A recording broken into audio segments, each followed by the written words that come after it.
The presentation could have been very long indeed. It's substantially long. It could be extremely long because indeed there is plenty of things to consider to translate benefit-risk information. And it even doesn't start at the time of the marketing authorization or at the time of the submission of the application, but at the time of the development of the product, because the way you will collect the data will influence which kind of information you can provide. And indeed, it has to be planned not only before marketing authorization, but also after marketing authorization, because we cannot reasonably expect to have all information for all individuals at the time of the marketing authorization. So, which are our tools to provide users, healthcare professionals, patients with information? The one which is the best known is the package leaflet, because it is usually in the box. It's mainly addressed to patients, but it may be used by healthcare professionals as well. This document is based on the summary of product characteristic, which is the kind of the cornerstone between the assessment and the communication to patient and healthcare professional. Why? Because the package leaflet has to be in accordance with this summary of product characteristic, because it is a summary. It's a summary of what has been observed during the assessment.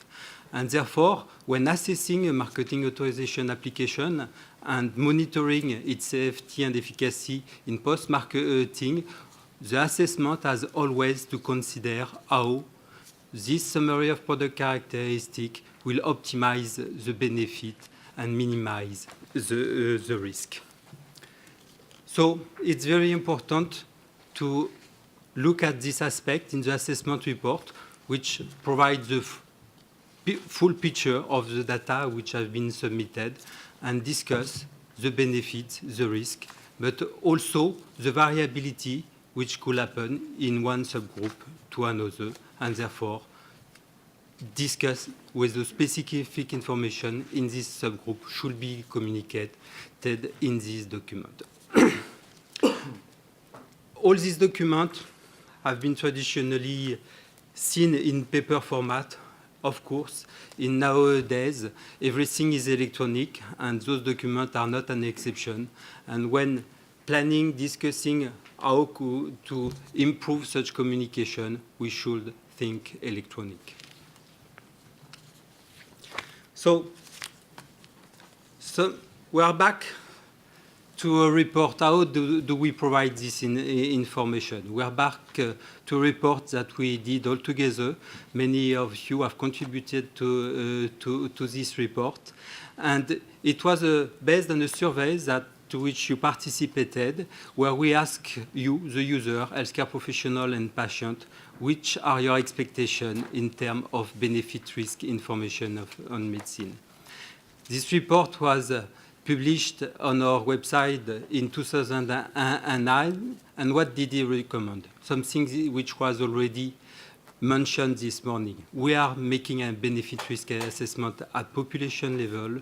You are interested at a benefit-risk assessment at an individual level. So how to conciliate those two perspectives?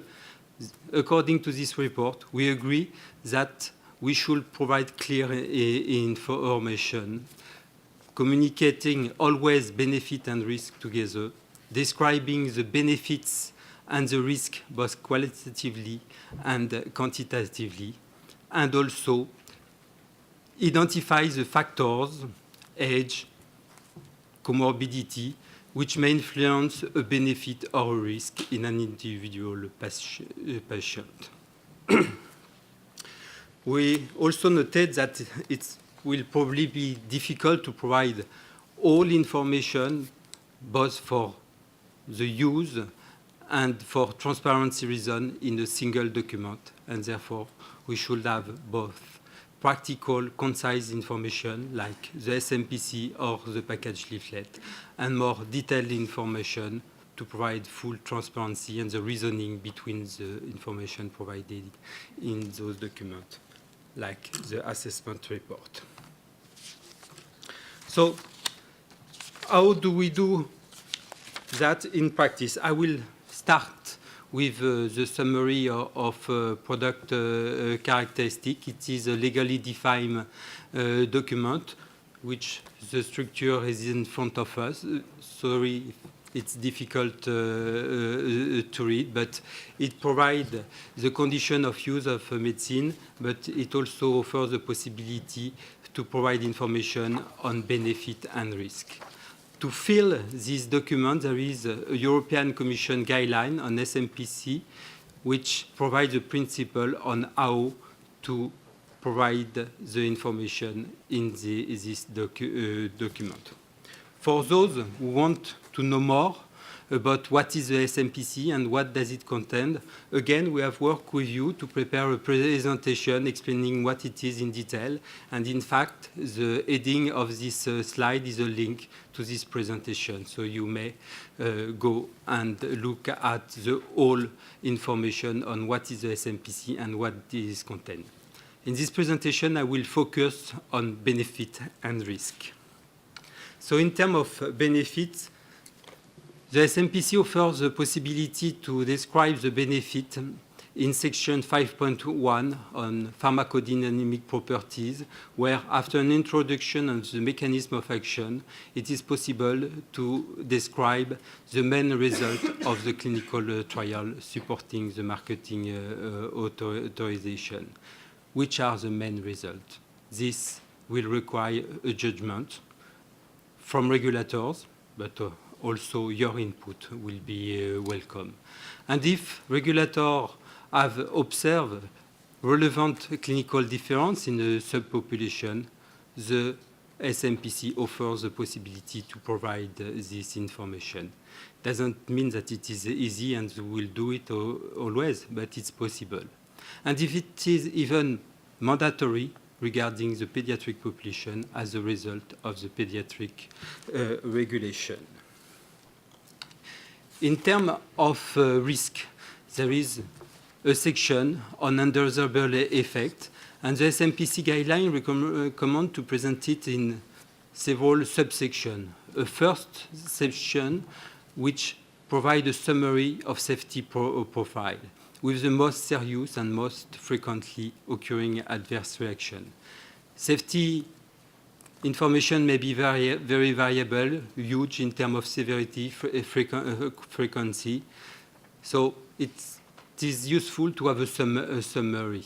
And it's difficult to define, but probably it will be close to something that prescriber would like to know, to communicate to patient before prescribing. Of course, we have to be fully transparent, and for this purpose, we recommend to include a tabulated list of all adverse reactions. This may be sometimes frightening because it will include very diverse, even if very rare, adverse reaction. Finally, this section offers the possibility to provide some more practical information, for example, relevant difference in special population, again, or information which will help to manage, prevent, or identify adverse reaction. If any of them are of particular importance and require precaution for use, or we should warn healthcare professionals about them, it is possible to upgrade them into a section named Special Warning and Precaution for Use. Again, according to the report, we have to provide you information on the benefit and risk, both qualitatively and quantitatively, what can be tackled through the previous sections that I have just presented, in terms of individualized care. In fact, the SMPC guideline recommends that for all sections of the guideline, we start by providing the information and the recommendation which apply to the overall population concerned with the indication. But it also recommends to provide subsection about specific recommendation applying to subpopulation. For example, pediatric population, older people, a patient with patient and hepatic impairment. So this is a possibility. In addition, there is a specific section, like section about pregnancy and lactation, drug interaction, driving or overdose, which refer to more specific situation. In terms of subpopulation, it is possible. It is possible as long as we have data and we are assessing them, and that it provides some information which are useful to communicate. As mentioned earlier, there has been the pediatric regulation which have pushed to make more investigation in the pediatric population and to bring the results. So it is systematically done. But it is also particularly important to provide clear information for older people. They are the fastest growing population. They are often the main user of the population, so they really need particular attention. Within the agency, a geriatric group has been set up. We have organized a workshop last year, and as a follow-up, we were invited to write an article on how to provide information for older people by a regulatory journal, mainly read by industry. You have the reference here, and as you will see, we say that it is possible, and we have to start by collecting the appropriate data, to look at them, to inform on what we know in the older population. We say that we have also to focus not only on older people, but on comorbidity and on information on drug interaction, because this population has a higher comorbidity and therefore a higher risk of interaction. And by this way, such information will not be useful only to older people, but also younger people who may face the same concern. All of that are good principles. In practice, it's not so easy.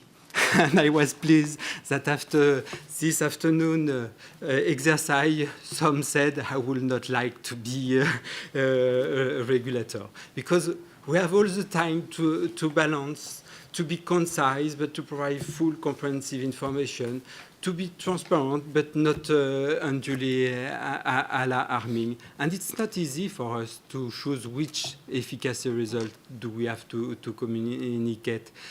Will they have some value on a methodological point of view, according to the trial performed by the pharmaceutical industry? And will they translate in relevant information in practice for you? We have to balance all of that. For safety, it's even more difficult, because clinical trials are performed to assess efficacy, which is targeted, defined before the clinical trial. Safety, it's much more open, and data come from different places. So there is a big challenge in assessing causality. Subpopulation is the same thing. We cannot include everybody. It has obviously to be a representative, but we cannot include all individuals. There will always be missing information, and I have mentioned earlier the problem of drug interaction. All of that relate to one product, but some would like us to be also consistent between one product and another, or with therapeutic guidelines prepared by other bodies. So all of that represents some challenges that I am going to illustrate if I have still time. In terms of efficacy, I have taken the example of endpoint of rheumatoid arthritis. As you can see, we could choose plenty of different endpoints. Some will be a score which will not be very informative for patients, but will have the benefit of taking the different aspects of the disease. Some other will focus only on one symptom. One other will be about radiographic evidence, which may be useful but kind of a surrogate factor. So which one to choose? This required a judgment. Also because on a methodological point of view, you have to know that the more analysis you do, the more, unfortunately, possibility to find a non-true response there is. On the right side, it's an example of an analysis. I don't remember where I take it, but it shows that at the top, the line shows the mean of the result, and the length of the lines shows the variability of the estimation. If it is quite narrow, if you include all patients, when you enter in the subgroup, the line becomes broader, and therefore the interpretation is much more difficult. I have mentioned safety information. It can come from clinical trial, from post-authorization data. We could look at those which are based on comparative data, or some clinical trial are about testing a new product in combination with an old product, and therefore there are some confounding factors in doing the causality assessment. So again, we have to integrate all this information, and it's very difficult to not only assess causality, but also the frequency to give a quantitative figure of the risk. It's difficult, but we have to do it. Consistency between product and with therapeutic guideline. We have to look at this aspect. Again, it will be a challenge to be perfect because products are developed at different time by different companies. The endpoint, efficacy, risk, the standard of care, the population selected, the methodology, all of that may differ. So it will be difficult to do perfect comparison. We have also to note that different standard there are different standards of care in Europe, and also importantly, science is evolving. What could be a standard a few years ago may not be relevant anymore. How do we tackle this issue? At the time where we were preparing this report on benefit risk, we were revising the SMPC guideline, and we considered that it was important to promote the application of this guideline, to be compliant with your expectation, to be consistent with the guideline, and also between products. And it's a huge task. So we thought where we have to involve everybody. It's company who prepare clinical trial, it's company who draft product information. You will be the user. So we develop a system based on training and communication between the different parties, including ourselves, regulators. So many activities are handled by a SMPC advisory group where there are representatives of many committees and working parties, and I hope some of you soon. And we are developing a training. All the training is available on our website. There is something additional that we do between regulators, which are webinars, where we discuss a recent issue on SMPC and practical cases. And they have a huge success, and we have hundreds of assessors attending our webinar each time. I will switch to the package leaflet and come back to the report which highlighted that the package leaflet is sometimes too scaring for our patient and do not include sufficient information on benefit. So the report recommended to start to include some information also to help adherence to treatment. So this was implemented by the quality review of document group in their template. And as you could see, we have offered the opportunity to provide more information and benefit in the package leaflet. It's still recent. We still need some practice. We have been very cautious when preparing this wording because there is some people who are scared about the risk of promotional information and how to summarize this benefit in the package leaflet. But it's starting, and usually it's possible to provide some information on the benefit as a follow-up of explaining the symptom of the disease or the mechanism of action of the product. And it's coming, and it's quite good. We have nevertheless noted that it has to be looked at carefully because the results are often to be considered in the context of the study. For example, if you just say that a product provides 8 weeks of survival in addition to the comparator, how will it be interpreted? For some, this will mean that 8 weeks is more or less nothing, which may not be the proper interpretation because it will be 8 weeks above the comparator. So we are following this aspect with the quality review of the document. And for the time being, we think that we have to be careful with quantitative measure. And in any case, this will again come back to have a value judgment to know whether the information is robust, evidence-based, clinically relevant, and patient-oriented. In terms of risk, the leaflet may be still very long in terms of provision of adverse reaction.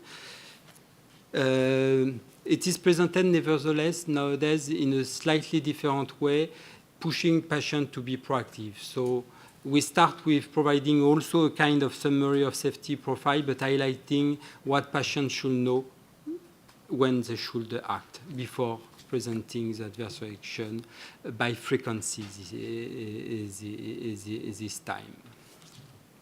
Of course, following the new pharmacovigilance legislation, we have introduced recommendations on how to report side effect. So, can we do better? I think, first of all, we have to accept that it is a long-term issue and that we should all be engaged and look at all these aspects all the time in order that information is appropriately communicated.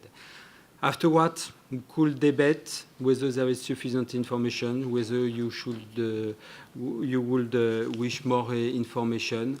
There is some idea to discuss on this slide. Please note that there is a question mark. It doesn't mean at all that we are supporting them. But I think that it will be, first of all, more interesting to have your view as much as possible. And again, because with nowadays improvement in scientific knowledge and demand of stakeholders for information, it will be relevant to create link from one document to another. There is the SMPC, the labeling, the SMPC and the package leaflet that I have mentioned, as well as the assessment report. We are also preparing EPAR summary, risk management plan summary. Other people, like industry, based on our risk management plan, prepare educational material in cooperation with national agency. We are publishing information on safety information. Learn Society or HTA provide therapeutic guidelines. Is it possible to provide link between these documents? We have to carefully look at the remit of each author, but at the level of regulatory affairs, perhaps it will not be difficult to create a link between the electronic format of package leaflet, SMPC, and EPAR documents that we are preparing. And I hope that this will be achieved through the implementation of the pharmacovigilance legislation and the European Medicine Web Portal. Thank you very much.